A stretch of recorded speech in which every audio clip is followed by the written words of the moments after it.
Hello दोस्तों, स्वागत है आप सभी का हमारे यूट्यूब चैनल क्वालिटी मोनू पर। मैं आशा करता हूं कि आप सभी लोग ठीक होंगे और खुशहाल होंगे। आज का हमारा टॉपिक है ब्रेग्जिट पर। आज हम बात करेंगे ब्रेग्जिट की कि ब्रेग्जिट क्या था, क्यों है और एग्जाम पॉइंट ऑफ व्यू से ये बहुत ज़्यादा इंपॉर्टेंट है समझना। मेरा नाम है अशोक गुनावत। तो आइए स्टार्ट करते हैं इस वीडियो को। अब हम सबसे पहले देखते हैं कि ब्रेग्जिट क्या है। What is Brexit? ब्रेग्जिट दो वर्ड से मिलकर बना है, ब्रिटेन एंड एग्जिट, यानी कि ब्रिटेन का एग्जिट करना फ्रॉम यूरोपियन यूनियन, यानी कि ब्रिटेन जब यूरोपियन यूनियन से निकला, इस प्रक्रिया को कहते हैं ब्रेग्जिट। सबसे पहले हम समझते हैं कि यूरोपियन यूनियन क्या है। यूरोपियन यूनियन एक आर्थिक और राजनीतिक संगठन है जो यूरोप में स्थित है। यूरोपियन यूनियन की स्थापना 1 नवंबर 1993 को नीदरलैंड्स के मैस्ट्रिच में हुई थी। यूरोपियन यूनियन के टोटल मेंबर है 27। जब इसमें ब्रिटेन था उस दौरान ये 28 हुआ करते थे, अब ये 27 हैं। इनकी जीडीपी है 15 ट्रिलियन यूएस डॉलर 2020 के हिसाब से, जो कि पूरी वर्ल्ड का 1/6 थी, यानी कि ये बहुत ज्यादा ह्यूज जीडीपी शेयर्स रखते हैं यूरोपीय यूनियन। वर्तमान में यूरोपीय यूनियन के हेडक्वार्टर्स ब्रुसेल्स एंड लग्जमबर्ग में है और इसकी अलग ही करेंसी होती है, जैसे कि नॉर्मल देशों की करेंसी होती है। अमेरिका की यूएस डॉलर है, भारत की इंडियन रुपीज है, वैसे ही इस पूरे संगठन की अपनी अलग करेंसी है जिसको यूरो नाम से जाना जाता है। ये ऑफिशियल करेंसी है यूरोपियन यूनियन की और 27 में से 19 सदस्य देशों की ऑफिशियल करेंसी है यूरो। अगर हम कुछ देश छोड़ दें जैसे कि स्वीडन, पोलैंड, हंगरी, रोमानिया और एक्सेट्रा, इन देशों को छोड़ दें तो बाकी लगभग सभी यूरोपियन यूनियन कंट्रीज की जो नेशनल करेंसी है वो यूरो ही है। अब हम देखते हैं व्हाट इज यूरोपियन यूनियन, यानी कि जो यूरोपियन यूनियन है उसके बेसिक प्रिंसिपल्स क्या है। तो इसमें सबसे पहला आता है कि यूरोपियन यूनियन एक ग्रुप है 27 देशों का, जो 27 यूरोपियन कंट्रीज है उनका एक संगठन है। अब ये एक पॉलिटिकल और एक इकोनॉमिकल दोनों तरह से काम करता है ये संगठन। जैसे कि देखें तो इकोनॉमिकल देखें तो जो यूरोपियन यूनियन है इसकी इकोनॉमी ये तय करती है कि एक सिंगल मार्केट हो पूरे देश में, हर जगह पूरे संगठन के जितने भी देश है उसमें हर जगह एक ही कानून होना चाहिए, व्यापार को लेकर, एक्सपोर्ट को लेकर और इंपोर्ट को लेकर। और जो अन्य कानून होते हैं, जो नॉर्मल लॉस एंड टर्म्स होते हैं, ये भी एक ही होने चाहिए हर देश में। यहाँ तक कि यूरोपियन यूनियन की जो पार्लियामेंट होती है वो भी एक इनकी खुद की एक पार्लियामेंट होती है जो पूरे यूरोपीय यूनियन के लिए कानून बनाती है। तीसरा पॉइंट वैसे ही जैसे मैंने आपको पहले बताया कि सिंगल मार्केट प्रोसेस होना चाहिए, मतलब कि जो पूरा मुक्त व्यापार की जो नीति है वो पूरे यूरोप में लागू होनी चाहिए। और लास्ट पॉइंट है फ्रीडम ऑफ मूवमेंट, यानी कि लोगों को हर जगह आवाजाही की छूट होनी चाहिए। जैसे कि कोई यदि व्यक्ति फ्रांस में रहता है और वो चाहता है कि वो जर्मनी में जाके रहे तो वो रह सकता है, या रह के वहाँ काम करना चाहे तो वो कर सकता है, उस पर कोई भी बंधन नहीं डाल सकते। पूरे यूरोपीय यूनियन में खुले बॉर्डर होते हैं जिससे कि कोई भी व्यक्ति बिना वीजा या पासपोर्ट के कहीं भी आ जा सकता है। अब ये देखिए, ये यूरोप का एक मैप है, इसमें जितनी भी ब्लू कंट्रीज दिख रही है, जो ब्लू कलर में हो रही है, वो सारी पार्ट है यूरोपियन यूनियन का। और रेड जिस पे मैंने सर्कल कर रखा है वो ब्रिटेन है, जो कि हाल ही में से ब्रेग्जिट के दौरान अलग हो चुका है। और ये जितनी भी येलो कंट्रीज आपको दिख रही है ये सब एक्टिंग कैंडिडेट्स है यूरोपियन यूनियन के। अब हमने समझ लिया कि यूरोपियन यूनियन क्या है। अब हम समझते हैं कि यूनाइटेड किंगडम क्या है। What is United kingdom? अब आप इस मैप में देख सकते हैं कि ये यूनाइटेड किंगडम का मैप है। इसमें आपको 4 अलग अलग देश दिख रहे होंगे। ब्लू कलर में स्कॉटलैंड है, व्हाइट कलर में इंग्लैंड है और ये येलो कलर में नॉर्दर्न आयरलैंड है और रेड कलर में वेल्स है। यानी कि यूनाइटेड किंगडम 4 अलग अलग देशों का मिश्रण है। अब अगर हम आयरलैंड को देखें तो इसका जो नॉर्दर्न पार्ट है वो पार्ट है यूनाइटेड किंगडम का, लेकिन जो बाकी जो पार्ट है जो मैंने सर्कल कर रखा है वो एक अलग देश है, रिपब्लिक ऑफ आयरलैंड। अब आप इस दूसरे मैप में समझ सकते हैं कि क्या डिफरेंस है यूनाइटेड किंगडम में और ग्रेट ब्रिटेन में। अब आप सबसे पहले जो एक छोटा सर्कल है ग्रीन कलर का, इसमें आप देख सकते हैं कि इंग्लैंड, स्कॉटलैंड एंड वेल्स ये तीनों मिलकर बनाते हैं ग्रेट ब्रिटेन को। और जब इसमें नॉर्दर्न पार्ट शामिल हो जाता है आयरलैंड का तो ये बन जाता है यूनाइटेड किंगडम। तो कई बार लोग इसमें कंफ्यूज हो जाते हैं, लेकिन इसमें कंफ्यूज होने वाली बात नहीं है। वैसे जो यूनाइटेड किंगडम है इसका ऑफिशियल नाम कहा जाता है United kingdom of the great Britain. बाकी दूसरे ग्रीन सर्कल में देखे तो आयरलैंड है, और अगर आयरलैंड जो रिपब्लिक ऑफ आयरलैंड है और नॉर्दर्न पार्ट ऑफ आयरलैंड है, इन दोनों को मिला दे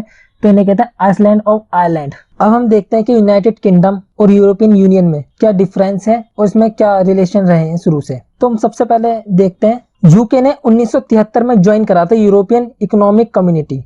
अब जो ईसीसी है यही बाद में आगे जाकर यूरोपीय यूनियन बनी। और 1975 में यूके में एक मांग उठी कि एक रेफरेंडम कहा जाए कि हमें इस जो ये है ईईसी इसमें रहना है या नहीं रहना। उस दौरान जो मेजोरिटी थी यूके की, उसने कहा कि हाँ हमें इसमें रहना चाहिए, इसलिए वो रेफरेंडम उसी दौरान यस में तब्दील हो गया। अब ब्रेक्जिट में जो सबसे अहम रोल अदा करा था वो थी यूकेआईपी पार्टी। ये एक ब्रिटेन की पॉलिटिकल पार्टी है जिसकी फुल फॉर्म होती है यूनाइटेड किंगडम इंडिपेंडेंस पार्टी। इसकी संस्थापना हुई थी 1993 में ही, और उनका जो मेन मोटिव था, जो इनका एजेंडा था, वो यही था कि ये ब्रिटेन को ईयू से बाहर कर दे। और इनकी इसी विचारधारा के कारण ये पार्टी काफी पॉपुलर हो रही थी। इन्होंने 2014 में जो यूरोपियन यूनियन की जो पार्लियामेंट होती है उसमें इलेक्शन हुए थे, उसमें इन्होंने 25% वोट हासिल करे थे यूकेआईपी पार्टी ने। और जो 2015 में जनरल इलेक्शन हुए उसमें इन्होंने 12% वोट हासिल करे, और उस दौरान ये तीसरी सबसे ज्यादा वोट पाने वाली पार्टी रही। अब जो ये यूकेआईपी पार्टी है, इसकी जो पॉपुलैरिटी थी वो बहुत ज्यादा बढ़ती जा रही थी। इसी वजह से तत्कालीन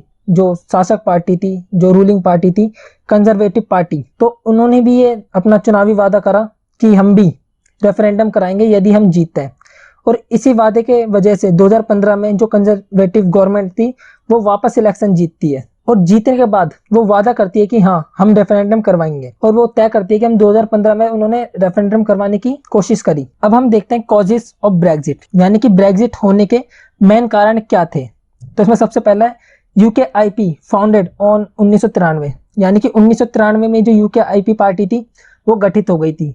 और इस पार्टी की गठित होने का कारण ही यही था, ये चाहते ही यही थे कि जो ब्रिटेन है वो ईयू से बाहर हो जाए। दूसरा इसका सबसे बड़ा कारण था कि यूरोपियन यूनियन है वो जितने भी इनके मेंबर स्टेट है, जो उस टाइम 28 हुआ करते थे, वो सबसे चार्ज करते थे मेंबरशिप, जो मेंबरशिप कॉस्ट था वो सबसे चार्ज करते थे, और ब्रिटेन को इससे बहुत ज्यादा लॉस हो रहा था। ब्रिटेन को बिलियन ऑफ यूरो देने पड़ रहे थे यूरोपियन यूनियन को मेंबरशिप के लिए, और उनमें से ये बहुत कम ही वापस पा रहे थे। ब्रिटेन लगभग हर साल यूरोपियन यूनियन को 13 बिलियन यूरो हर साल दे रहा था, और बदले में उसे सिर्फ 7 बिलियन यूरो ही वापस मिल रहे थे।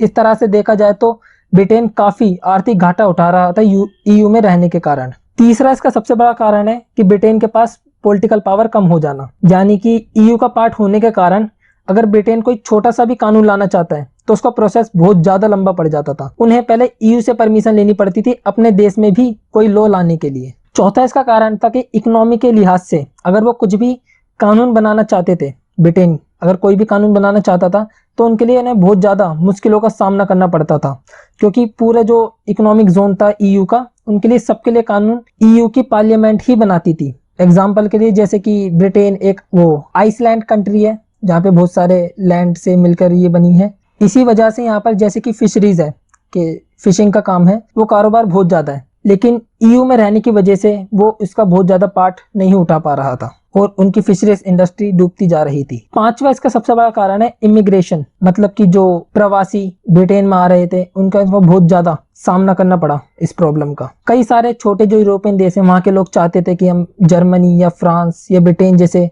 देशों में जाकर रहना चाहें, और आप जानते हैं कि यूरोपियन में एक बार आर्थिक रिफ्यूजी संकट आया था, उस दौरान भी ईयू ही ये तय करता था कि कौन सा देश कितने ज्यादा प्रवासियों को अपने देश में शरण देगा, और ज्यादातर जो प्रवासी थे वो यही चाहते थे कि हम ब्रिटेन, फ्रांस या जर्मनी जैसे विकसित देशों में जाएं। अब इसका अंतिम सबसे बड़ा कारण था जो नाइजल फेराज थे और बोरिस जॉनसन। नाइजल फेराज थे जो यूकेआईपी पार्टी के ये हेड थे उस दौरान तक, और बोरिस जॉनसन आज ब्रिटेन के पीएम हैं, लेकिन उस दौरान ये लंदन के मेयर हुआ करते थे। इन दोनों ने सपोर्ट करा था एग्जिट कैंपेन को। एग्जिट कैंपेन का मतलब होता है जो कैंपेन ये चाहता था कि ब्रिटेन एग्जिट कर जाए ईयू से।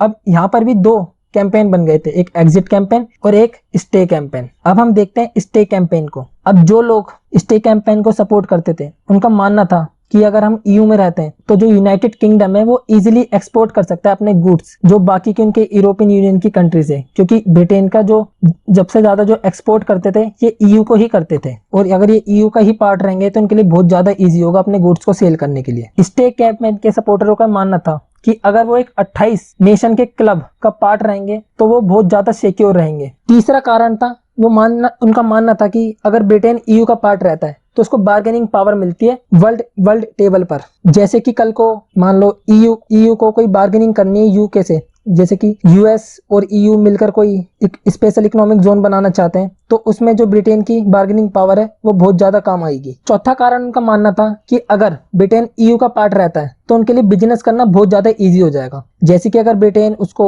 ईयू को छोड़ देता है तो उनको फिर से अपने जो आर्थिक संबंध है दूसरे देशों के साथ फिर से स्थापित करने पड़ेंगे, वरना वो ईयू के थ्रू ही अपना व्यापार कर सकता है। अब इसका लास्ट पॉइंट है जो डेविड कैमरून थे, जो तत्कालीन यूके के प्राइम मिनिस्टर थे, थेरेसा मे थी जो उस दौरान होम मिनिस्टर हुआ करती थी, जेनेरी कार्बन, इन सभी ने सपोर्ट करा था स्टे कैंपेन को। यानी कि जो बड़ी बड़ी हस्तियां थी वो भी स्टे कैंपेन को सपोर्ट कर रही थी। अब हम देखते हैं जो रेफरेंडम हुआ ब्रेग्जिट में। 23 जून को ये डिसाइड किया गया कि रेफरेंडम कराया जाएगा ब्रेग्जिट के लिए। अब जितने भी जो वोट देने लायक थे, यानी कि 18 प्लस जो एडल्ट लोग थे, उन सब ने इसमें वोट करा और करीब 30 मिलियन लोगों ने इसके लिए वोट करा रेफरेंडम के लिए। अब आप इस मैप में देख सकते हैं कि जो लेफ्ट साइड का मैप है इसमें आप देख सकते हैं कि करीब 51.9% लोगों ने लीव कैंपेन को सपोर्ट करा और करीब 48.1 लोगों ने सपोर्ट करा कि स्टे कैंपेन को, कि ब्रिटेन को ईयू का ही पार्ट रहना चाहिए। मेजोरिटी के साथ 51% की मेजोरिटी के साथ जो एग्जिट कैंपेन था उसकी जीत हुई। परंतु इस रेफरेंडम में बहुत ज्यादा रीजनल डिस्प्यूट आए। जैसे कि आप इस मैप में देख सकते हैं कि पूरा का पूरा स्कॉटलैंड ने सपोर्ट करा स्टे कैंपेन को और करीब करीब पूरे ही नॉर्दर्न आयरलैंड है उसने भी सपोर्ट करा स्टे कैंपेन को। लेकिन जो वेल्स का पार्ट है और जो इंग्लैंड है वहां पर मेजोरिटी रही कि हमें एग्जिट कैंपेन के साथ जाना है, यानी कि ब्रेग्जिट के साथ जाना है। अब आप इस राइट वाले मैप में देख सकते हैं, यहाँ पर मेजोरिटी के साथ दिखाया गया कि पूरे के पूरे आयरलैंड ने सपोर्ट करा स्टे कैंपेन को, पूरे स्कॉटलैंड ने सपोर्ट करा स्टे कैंपेन को, लेकिन वेल्स और इंग्लैंड ने सपोर्ट करा लीव कैंपेन को। यहाँ तक कि जो यूके की राजधानी है, कैपिटल है लंदन, उसने भी सपोर्ट करा स्टे कैंपेन को। अब यहाँ पर बहुत ज्यादा विरोधाभास हुआ। स्कॉटलैंड ने यहाँ तक कह दिया कि यदि जो यूनाइटेड किंगडम है वो अलग होता है ईयू से तो हम यहाँ पर यूनाइटेड किंगडम का पार्ट नहीं रहेंगे। अब देखते हैं, रेफरेंडम तो हो गया, अब हम देखते हैं कि रेफरेंडम के बाद क्या हुआ। अब रेफरेंडम कोई एक वो नहीं थी कि हाँ इसे माना ही जाए, क्योंकि ये सिर्फ एक ओपिनियन पोल की तरह था। अब रेफरेंडम के बाद जो डेविड कैमरून थे उन्होंने रिजाइन कर दिया as a prime minister of United Kingdom. David Cameron के रिजाइन के बाद जो थेरेसा मे थी, जो उस दौरान ब्रिटेन की होम मिनिस्टर हुआ करती थी, वो बनी new prime minister of United kingdom. Nigel Farage जो यूकेआईपी पार्टी के हेड थे, इन्होंने भी रिजाइन दे दिया। और जैसे ही ये रेफरेंडम हुआ अगले दिन से जो पूरी की पूरी मार्केट थी वो कोलैप्स कर गई, उनके स्टॉक गिरने लग गए। जो पौंड की वैल्यू थी, जो पौंड यानी कि ब्रिटेन की जो ऑफिशियल करेंसी है, वो भी एकदम कोलैप्स कर गई। अब हम देखते हैं कि वो रेफरेंडम तब ब्रेग्जिट के लिए वो तो हो गया, लेकिन अब ये ब्रेग्जिट की प्रक्रिया है, अब ये यूरोपियन यूनियन में कैसे आगे बढ़ेगी।